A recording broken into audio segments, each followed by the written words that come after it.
Why do you think President Putin is so reluctant to meet with President Zelensky? Because he doesn't like him. He doesn't like him. That was US President Donald Trump explaining to a reporter why he thinks the Russian president doesn't want to meet the president of Ukraine for peace talks. Keith Kellogg, the US Special Envoy for Ukraine, said in Kyiv today his officials were working very, very hard to end the war. But a lack of progress in getting the Russian and Ukrainians talking is fueling doubts there will be a peace settlement soon. Some analysts say the Kremlin is holding out for more gains on the battlefield in Ukraine. But what role may organised crime be playing in the Kremlin's strategy? Federico Varese is a criminologist and expert on organised crime in Russia. He's observed that the disruption caused by the war in Ukraine has reignited criminal networks in Russia that may give crime gangs influence over Kremlin policy. He's Professor of Sociology at Sciences Po Paris and a Senior Research Fellow at Nuffield College in Oxford. One of his latest books is Russia in 4 Criminals, which sheds light on the deep links between organised crime and politics. He joins us from Yerevan in Armenia. Welcome to DW.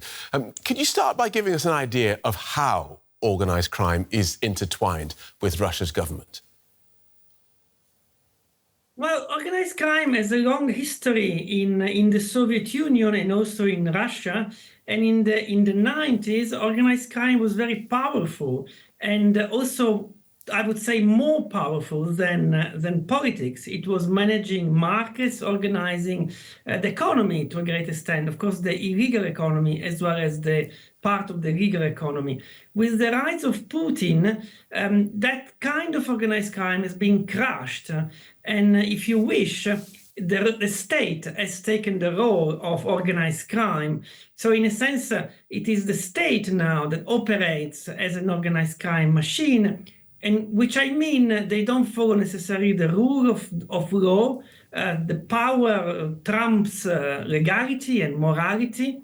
And so it is intertwined in the sense that the logic of organized crime drives the Russian state. But also the Russian state uses traditional criminals and petty criminals to pursue its goals, both as cyber criminals and also street-level criminals.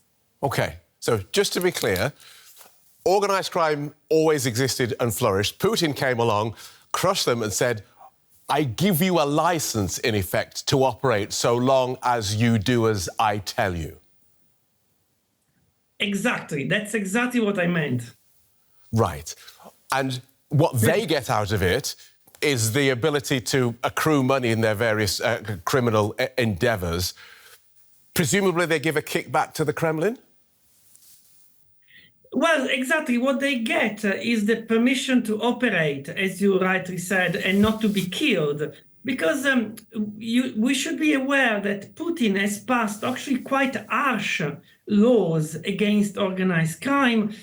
Membership of a certain criminal fraternity, which are called the Vori v Zakonie, actually they can go to jail just for being member of the fraternity. So actually, the Putin regime has adopted laws that we also have in other countries, in Europe, for instance, in Italy. How might these criminal networks shape or indeed constrain the Kremlin's strategic choices or negotiating tactics?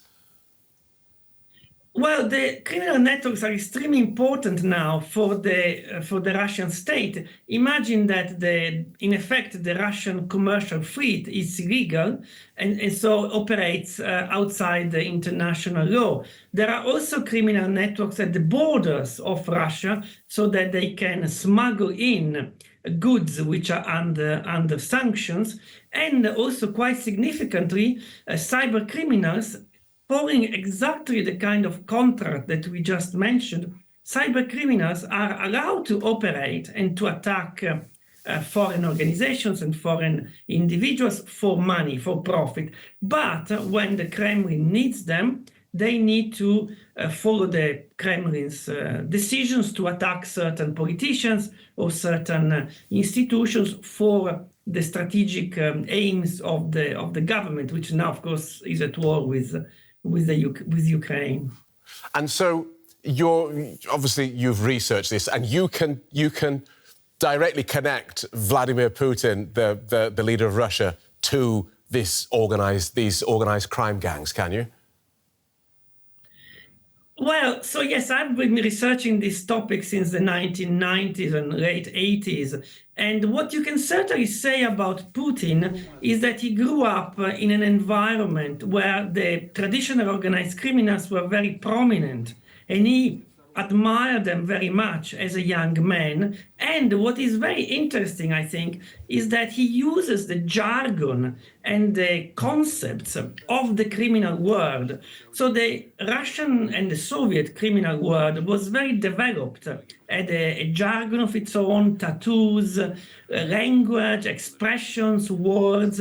And Putin, extraordinary if you wish, uses the jargon of the mafia when he talks about politics, when he talks about Ukraine, when he talks about political enemies, and gives them labels, which are the labels that an organized crime man would give to these people. So in a sense, he uses the logic of organized crime when he speaks and when he makes statements. And then, of course, it has been researched that he has had personal contacts with people who were involved in organized crime since his time in St. Petersburg or Leningrad. You mentioned the current conflict in Ukraine. Is there any evidence that organised crime groups are benefiting or indeed in any way involved in Putin's war against Ukraine? Well, one consequence of the conflict, of course, is that there is a lot of guns, a lot of arms on both sides. And so there is much more violence. Also, there is much more violence in Russia. So violent crime in Russia has gone up since the war significantly. It's the highest since 15 years in Russian history. And so certainly the conflict in the Ukraine has led to an increase in violent crime. A lot of the people who fight in Ukraine are themselves criminals. Of course, they come from prison and they fight in the Ukraine, and then they are sent back home within Russia, and they bring back violence. And there have been gruesome stories of rape, murder of these people who are, of course, used to fight in Ukraine. And certainly that is one aspect of organized crime being very relevant in the conflict. I also expect, of course, that when hopefully the conflict is over and Ukraine succeeds, there will be a lot of guns that have to be cleaned up and have to be taken out of the street, also in Europe, because these guns eventually end up on the streets of Italy, Germany, and Western Europe. Can you see these ties between Putin and organised crime? Can you see this funding in any way influencing the Kremlin's willingness to negotiate or escalate in Ukraine?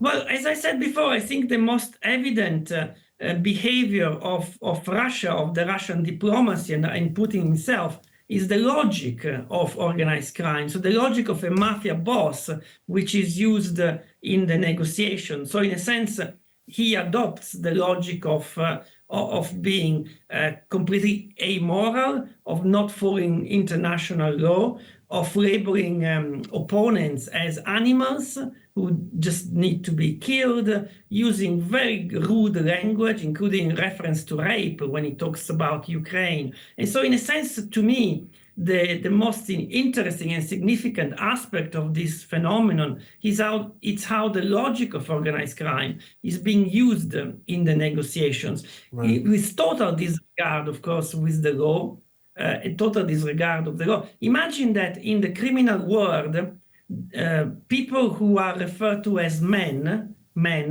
are the only ones you have to respect. And these are members of the mafia, of organized crime. Everybody else is not even granted the word of being a man in the definition of being a person. So they're all animals.